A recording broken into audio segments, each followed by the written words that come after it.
बुधवारी रात्री जामखेड शहर हादरलं। नुराणी कॉलनी परिसरात सायंकाळी 7:30च्या सुमारास गावठी कट्ट्यातून 6 ते 7 राऊंड फायर करण्यात आले। कुख्यात गुंड व पैलवान म्हणून प्रसिद्ध असलेल्या सागर मोहोळकरवर हा हल्ला झाला। त्यापैकी 4 गोळ्या सागरला लागल्या। तो क्षणात रक्ताच्या थारोळ्यात पडला। लगोलग गर्दी जमली। जखमी अवस्थेत सागरला सुरुवातीला जामखेडमधील दवाखान्यात, त्यानंतर नगरला व परिस्थिती नाजूक असल्याने तातडीने पुण्याला हलवण्यात आले। जमकी सागरची परिस्थिती नाजूक असल्याचे सांगितले जात आहे। या बातमीनंतर जामखेडमध्ये अचानक शांतता पसरली। हा गोळीबार नेमका कोणत्या कारणातून झाला हे अद्याप अनुत्तरित आहे। सागर मोहोळकर हे नाव जामखेडसह महाराष्ट्रात यापूर्वीही अनेकदा चर्चेत आलंय। जेलमध्ये असताना त्याने केलेला खून ते कुख्यात गँगस्टर निलेश घायवळवर केलेला हल्ला यामुळे सागर मोहोळकरची ओळख महाराष्ट्रभर आहे। त्यामुळे त्याच्यावर फायर झाल्याची बातमी लागलीच व्हायरल झाली। जामखेडमध्ये नेमकं काय झालं आणि सागर मोहोळकर नेमका कोण आहे हेच आपण या व्हिडिओतून पाहणार आहोत। नमस्कार, मी अद्वैता आणि आपण पाहत आहात अहिल्यानगर लाईव्ह 24, नगरी घडामोडींचा परफेक्ट अनालिसिस। जामखेडमधील इराणी कॉलनी परिसरात बुधवारी रात्री 7:30 ते पावणे 8 वाजेच्या सुमारास कुख्यात गुंड सागर मोहोळकरवर फायरिंग झालं। दुचाकीवर आलेल्या काही गुंडांनी त्याच्यावर अंधाधुंद गोळीबार केला।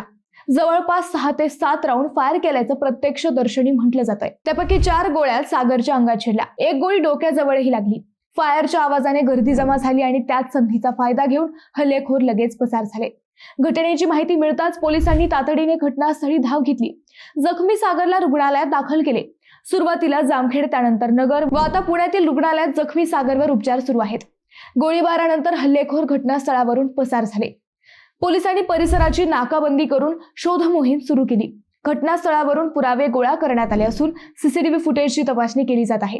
या हल्ल्यामागे वैयक्तिक वैर, गँग वॉर की इतर कोणते कारण आहे याचा तपास सुरू असल्याची माहिती पोलिसांनी दिली आहे। संशयितांचा शोध घेण्यासाठी विशेष पथके तयार करण्यात आले आहेत। या घटनेमुळे जामखेड तालुक्यात कायदा सुव्यवस्थेचा प्रश्न पुन्हा ऐरणीवर आलाय।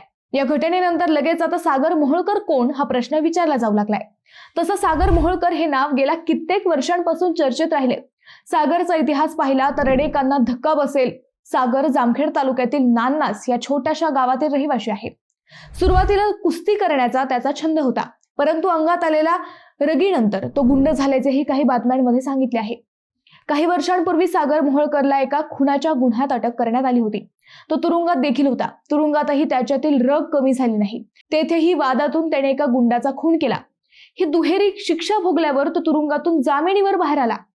बाहेर आल्यावर त्याने एप्रिल 2025 मध्ये कुख्यात गँगस्टर निलेश घायवळशी पंगा घेतला। धाराशिव जिल्ह्याचा भूम तालुक्यातील आंद्रुण या गावात यात्रा सुरू होती। या यात्रेत आयोजक व राजकीय विरोधक असे 2 कुस्त्यांचे फड होते। त्यापैकी विरोधकाच्या कुस्तीच्या फडासाठी कुख्यात गुंड निलेश घायवळ आला होता। विरोधकांनी आयोजित केलेल्या कुस्तीच्या फडात बाहेरील मल्लांना संधी दिली जाणार नाही असं सांगण्यात आलं। त्यामुळे कुस्तीसाठी आलेला सागर मोहोळकर संतप्त झाला। त्याने आयोजकांसोबत वाद घालण्यास सुरुवात केली। तेव्हाच निलेश घायवळ हा फडात इतर कुस्तीपटूंशी संवाद साधत होता।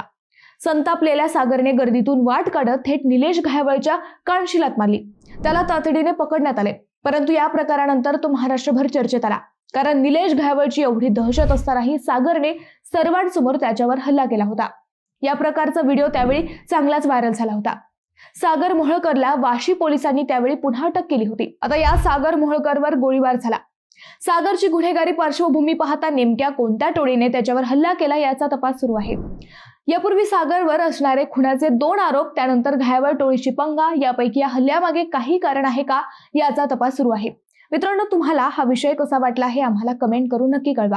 शिवाय व्हिडिओ आवडला असेल तर चॅनलला सबस्क्राईब करून व्हिडिओला लाईक करायला विसरू नका। पुन्हा भेटू नव्या विषयावर, तोपर्यंत धन्यवाद।